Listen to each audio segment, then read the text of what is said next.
What's good, sports gamers, and today I'll be going over with you what the best setups are for you to shoot, how to change your shot meter if you're new to the game, and what it all means in NBA 2K24. I'm Chris from Sports Gamers Online, and alright, let's get it.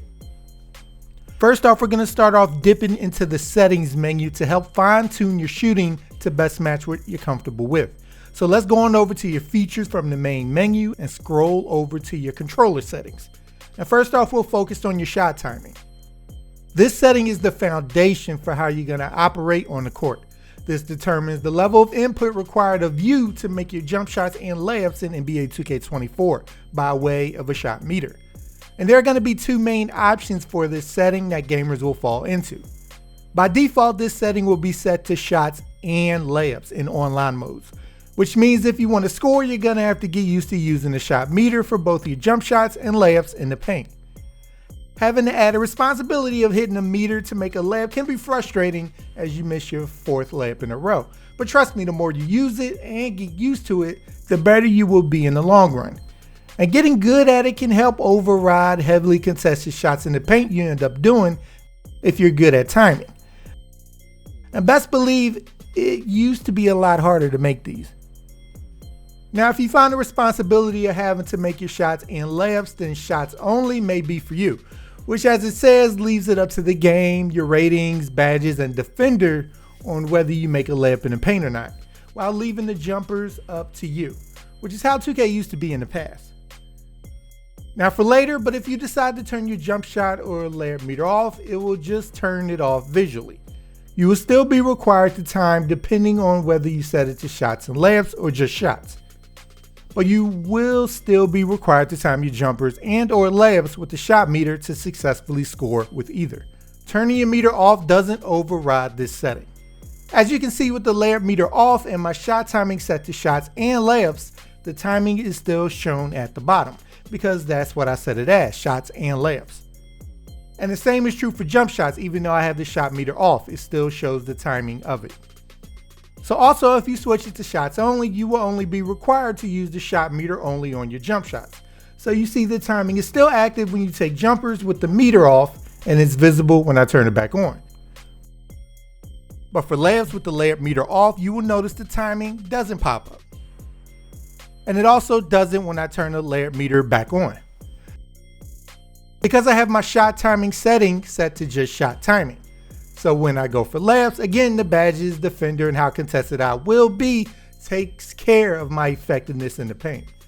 There are pros and cons to each, more responsibility on you for in the paint action, but you'll become more effective if you choose the setting and learn it.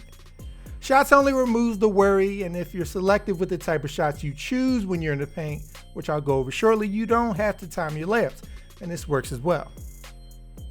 Now going down a bit to shot timing visual cue, this setting allows you to set when in the player's jump shot do you want your green window to be tied to. So it's basically how fast do you want to wait to be able to perfect a shot.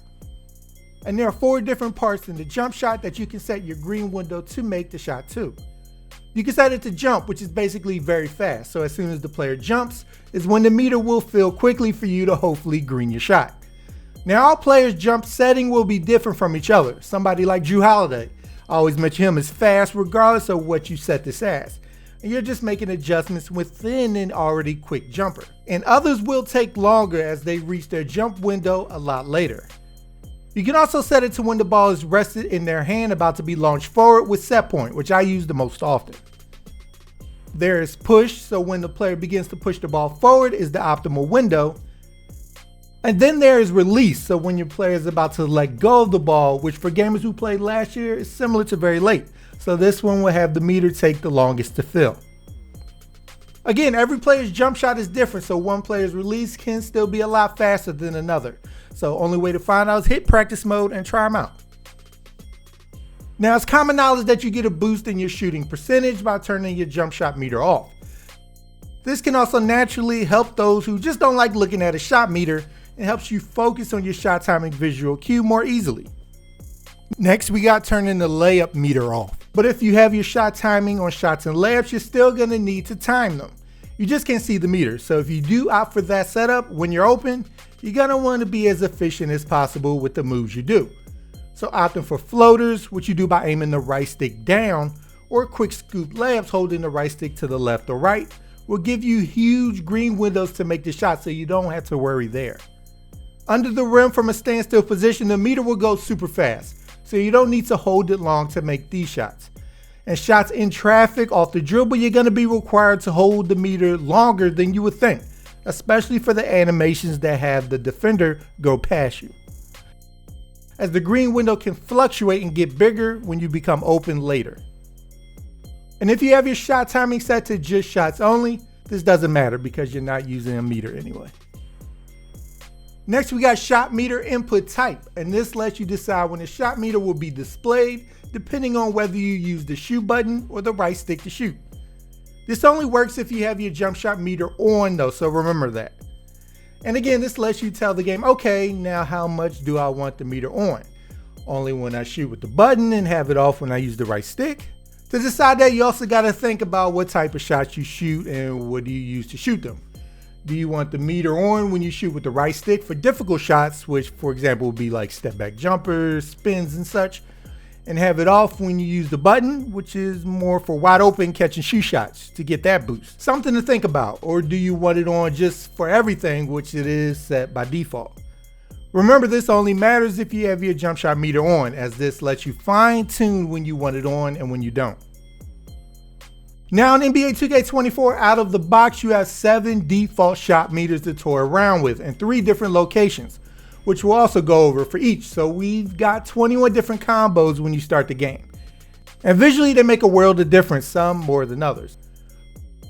First, we got the common shot meter, which I'm not a fan of a lot of the transparent shot meters, as it's harder to consistently nail, at least for me using it. Really, when you put this under his feet, it's also way too far away. Next, we got the tusk meter, which is my favorite because of the dark background. It's easy to lock onto and works in all 3 spots around the player. Especially easy when you're driving into the paint and how close it is to the player. Next is pill. Visually, the green window seems super small, but it works like the tusk from all 3 spots because of how close it is. Next up is the curved bar, which I'm not a fan of either because of its size and because of how far away it is from the player, which makes this one extremely hard to hit layups with as well as jumpers. Funnel I like because it's one of the few that's directly over the player's head when you change it to that location. And it works from the side as well because of how close it is, making it a really great meter when driving. Straight sucks. Like, come on, look how small that is. An arrow has an excellent location relative to the player for layups when it's located on the side. Now in general, if you're going to use the meter for shots and layups, you want one that works the best for both, which means you're probably going to want to opt for something that's to the side or above your head so that you can locate it quickly. So either a background that doesn't make it hard to see or a meter that's close to the player's body is optimal. And if you opt for the meter location to be on the player's side, you must remember it will always be located away from the rim, so towards the crowd. And lastly, for your shot meter size, you have small, medium, and large. A fun placebo effect I would suggest trying is starting off with making your shot meter size small and switching to large after a few games. So it will seem like the meter you're using now seems like an ocean by comparison. But I'm curious, what shot meter do you use, or do you prefer to play without it? Let me know in the comments down below. And if you enjoy our content, make sure to subscribe to Sports Gamers Online for more NBA 2K24 content. And once you're with us, hit that bell icon at the bottom so you don't miss anything we put out. Alright people, I'm Chris. Thank you all for watching, and be good y'all.